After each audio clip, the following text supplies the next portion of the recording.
Mana kain putih lah uang ya. Nah, gini. Masyarakat sama polisi. Aku tutup.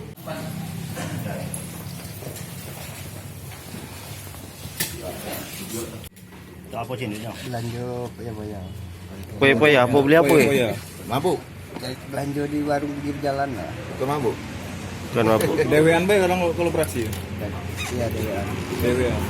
Memanglah kau intip-intip nih rumah-rumah tuh sebelumnya? Sekali lewat lihat itu tidak ditunggu ya malam itu paling.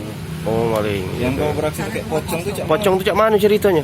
Ada orang tutup pakai kain nakut-nakut dikit lah. Memang kau bawa tapi kain. Tapi kau bawa terus itu tuh?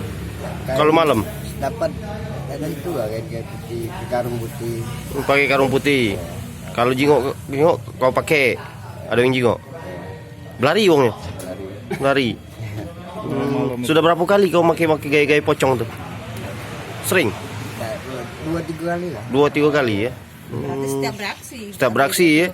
Ini ada Wah. Pernah terbuang. pernah 2007 Kasus apa? curi ya. Curi juga di sini. Di Linggau. Ya, Di barat juga? Tahun waktu itu. 7 bulan. 7 bulan. Selama ini apa gawe? Gawi ikut orang tua Jambi, tidak ada kerja, ini balik ke kampung sendiri, kota sendiri. Asli Jambi. Asli tinggal lah, kakek nenek Surabaya. Anak berapa? Anak satu duda ini.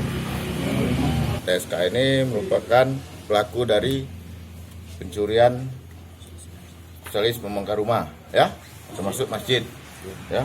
Ini ada LP-nya 3 di daerah Kelurahan Sukajadi, Kelurahan Merenem, terus Kelurahan Pasar Pemiri. Kalau yang di Pasar Pemiri itu di musola, yang kerugiannya mencapai 1 juta. Yang di Kelurahan Merenem yaitu di RT 2, kerugiannya mencapai 2 juta. Itu berupa TV, salon. Tersangka ini sedang berada di rumahnya. Kami lakukan merupakan di Bedeng di RT 1 Kelurahan Merenem. Dia berusaha melarikan diri dan pintu belakang. Lalu kami lakukan tindakan kepolisian.